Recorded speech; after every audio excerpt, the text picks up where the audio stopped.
గారు చైర్పర్సన్ గారి తరఫున జగ్గారెడ్డి గారు వచ్చి నాకు ఒక సూచన చేశారు. నేను ఈ జిల్లా నుంచి ప్రాతినిధ్యం వహిస్తున్నా, ఈ భూములు పోయిన వాళ్లకు మీరు ఇందిరమ్మ ఇల్లు ఇస్తే ఇందిరమ్మ పేరు శాశ్వతంగా గుర్తు పెట్టుకుంటారు, మీరు ప్రకటన చేయాల్సిందే అని జగ్గారెడ్డి గారు వచ్చి నా పక్కన కూర్చొని పంచాయతీ పెట్టారు. అందుకే ఇవాళ సురేష్ శెట్కర్ గారు స్థానిక శాసనసభ్యులు, అదేవిధంగా జగ్గారెడ్డి గారు, మా దామోదర్ రాజ నరసింహ గారి సూచన మేరకు నేను ఈ వేదిక మీద నుంచి ఇక్కడ ఉన్న హైదరాబాద్ నిమ్స్ లో 12,500 ఎకరాల భూమి ఎవరైతే కోల్పోయిందో 5,600 కుటుంబాలు ఉన్నాయి. 5,600 కుటుంబాలకు ఇందిరమ్మ ఇళ్లను మంజూరు చేస్తానని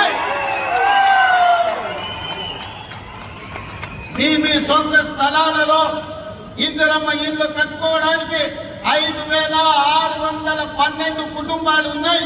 మా అధికారులు సమాచారం అందించారు. ఇంకో 100 ఎక్కువైనా కూడా పర్వాలేదు, భూమి కోల్పోయిన ప్రతి కుటుంబానికి ఇందిరమ్మ ఇల్లు మంజూరు చేస్తామని ఈ వేదిక మీద నుంచి ఆ రైతులకు ఈ సంతోషకరమైన వార్తను చేరవేయాల్సిందిగా ఇక్కడికి వచ్చిన మిత్రులందరికీ తెలియజేస్తున్నాం. ఎందుకంటే భూమి పోయిన వాళ్ళందరూ కూడా ఈ సభకు రాకపోయి ఉండొచ్చు.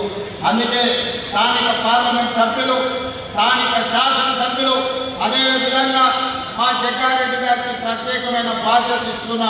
ఈ 5,612 కుటుంబాలను అందరినీ పిలిచి జగ్గారెడ్డి గారు మంచి భోజనం పెట్టి వాళ్ళ ఇళ్ల పట్టాలు ఇప్పించే బాధ్యత మా జగ్గారెడ్డి గారి మీదనే పెడుతున్నా.